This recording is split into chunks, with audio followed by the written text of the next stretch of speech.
दोस्तों, आचार्य प्रशांत जी अपनी बात खुलकर और पूरी निडरता से रखते हैं और आचार्य प्रशांत हर एक उस मुद्दे पर या प्रकरण पर बोलते हैं जहां उनको लगता है कि ये गलत बात है या गलत हो रहा है और यहां इस चीज को ठीक करने की आवश्यकता है।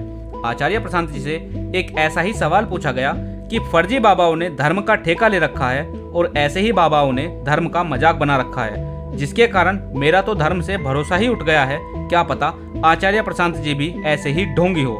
इसके जवाब में आचार्य प्रशांत ने कहा कि कुछ लोग फ्रॉड में पकड़े गए तो कुछ घपलों में पकड़े गए हैं, तो हमारा धर्म से विश्वास ही उठ गया और अब हम किसी पे विश्वास नहीं करते।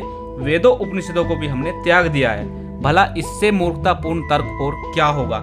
इसके बाद आचार्य प्रशांत ने कहा कि अगर आप इतना ही फूंक मार मार के छाछ पीने वाले हैं तो जिस क्षेत्र में कुछ गड़बड़ मिलती है तो क्या आप उस समस्त क्षेत्र को ही त्याग देते हो।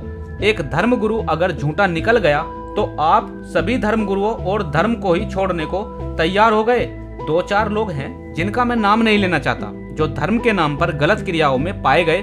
उनमें से कई को जेल में बंद कर दिया गया, तो आपने सभी को एक लाइन में खड़ा करके अपने हिसाब से जज कर दिया कि सभी ऐसे ही फर्जी हैं। अब हम धर्म को नहीं मानेंगे।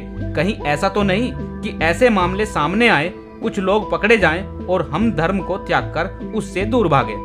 इसके बाद आचार्य प्रशांत ने उदाहरण देते हुए कहा कि 2G घोटाला हुआ था तो क्या आपने मोबाइल यूज करना छोड़ दिया। कोल ब्लॉक घोटाला हुआ था तो क्या आपने बिजली इस्तेमाल करनी छोड़ दी। तुमने 2-4 लोगों के पकड़े जाने पर धर्म छोड़ दिया। मैं ये कहता हूँ तुमको सिर्फ ये 2-4 फर्जी लोग ही क्यों दिखे, तुमको बुद्ध क्यों नहीं दिखे, तुमको महर्षि रमन क्यों नहीं दिखाई दिए, मीराबाई क्यों नहीं दिखी, तुम्हें ये सब महापुरुष क्यों याद नहीं आए। दरअसल बात बस ये है कि तुमको बस मौका चाहिए था कि कब धर्म के ऐसे 2-4-5 फर्जी लोग पकड़े जाएं और तुम धर्म को त्याग कर मनमौजी मजे ले सको।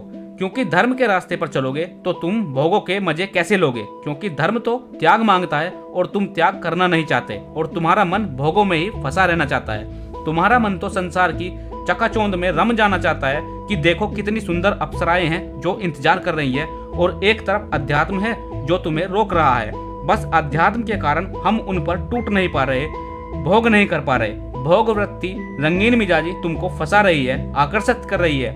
बस फिर पीछे से अध्यात्म की आवाज आती है कि 2 दिन के किसी झूठी चीज में फंस रहे हो, कष्ट मिलेगा।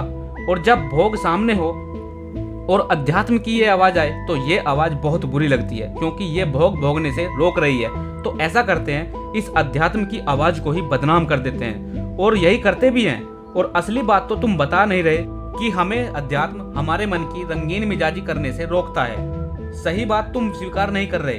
सारा का सारा कचरा केवल धर्म के सिर पर फोड़ रहे हो। ईमानदार बनो भाई, सही बात स्वीकारो, सत्य को स्वीकारो, चाहे वो कितना भी कड़वा क्यों ना हो। ठीक है, 2-4-5 ढोंगी पकड़े गए तो तुम क्यों अपनी यात्रा को विराम देते हो। सत्य को खोजो, सही व्यक्ति को तलाशो, कोई तो होगा जो तुमको पार लगा देगा। और अगर पार भी ना लगे तो कम से कम सत्य की खोजने का प्रयास तो किया आपने। औरों की तरह भीड़ का हिस्सा तो नहीं बने, हार तो नहीं मानी ना। सीधी सी बात है, भिड़ जाओ खुद से कि ये गलत चीज नहीं करेंगे, चाहे जो हो जाए, बिल्कुल नहीं करेंगे। आज की वीडियो में बस इतना ही। वीडियो को लाइक करें और हमारे चैनल को सब्सक्राइब करें और आचार्य प्रशांत जी के लिए कमेंट बॉक्स में 2 शब्द अवश्य कहें।